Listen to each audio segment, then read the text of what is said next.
Siddharudha Swami was a 19th century Hindu mystic who followed the Advaita Vedanta philosophy. He was born to parents Guru Shantappa and Deva Mallamma on March 26, 1836 in Chalakapura village, Bidar district, Karnataka. He was regarded as an incarnation of Lord Shiva and renounced all worldly ties at the young age of 6. Siddharudha was a remarkable child who displayed miraculous abilities from a young age. When his father urged him to master the sacred scriptures, he refused, stating his purpose was to serve humanity by spreading spiritual wisdom. At the age of 5, he expressed a desire to leave his parents in search of a guru. When his parents forbade him, a serpent bit Siddharudha, causing him to lose consciousness and fall critically ill. An ascetic passing by noticed the distressed parents and advised them to fulfill the wishes of their child if they wanted to see him survive. Once they relented, the very snake that had bitten him emerged and sucked the venom from his body. This event marked a significant step in the spiritual journey of the young Siddharudha. Young Siddharudha departed from home and began his quest. He first reached a cave at Golconda Fort, where he engaged in intense penance for some time before moving on to Sri Sailam in Andhra Pradesh. There, he asked the locals about Sri Gajadanda Swami, who eventually blessed and accepted him as a disciple.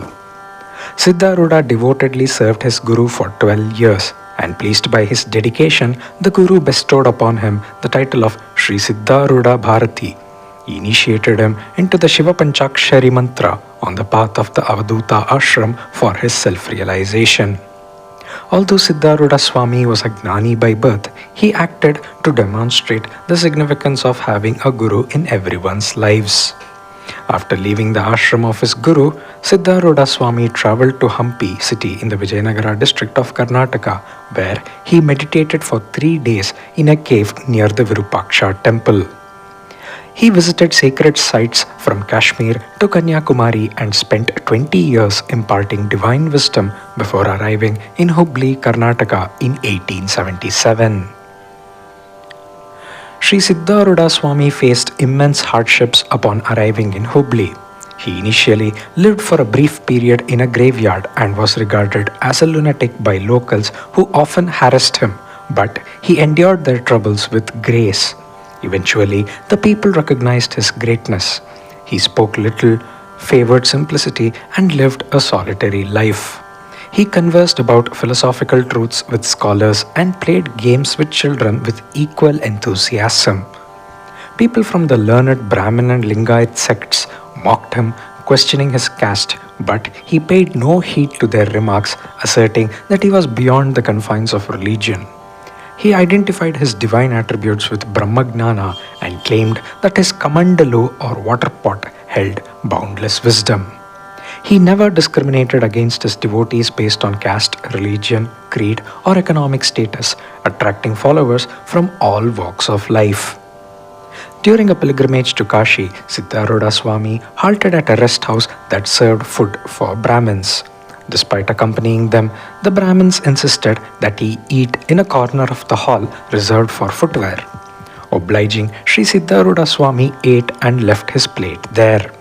When one of the Brahmins questioned him, "Will your father remove your plate?" he replied, "Yes, if I desire." At that moment, an ascetic arrived and took the plate away, and a woman washed the hands of Siddharudha Swami and departed. The Brahmins were astonished to realize that the ascetic and the woman were Lord Shiva and Goddess Annapurna. They recognized their grave mistake and sought forgiveness from Siddharudha Swami. In the late 1920s, 2 prominent national leaders of India, Lokamanya Tilak and Mahatma Gandhi, visited Hubli. The townspeople were uncertain about who would preside over the function, and Siddharudha Swami offered to do so. He remarked, "I may be a sannyasi, but I also have immense love for my country. What difference does it make whether the mud or prison surrounds a sannyasi, as both are immaterial to me?" In solidarity with India's freedom struggle, he wore a khadi dress for the event and expressed his strong support for national and spiritual development.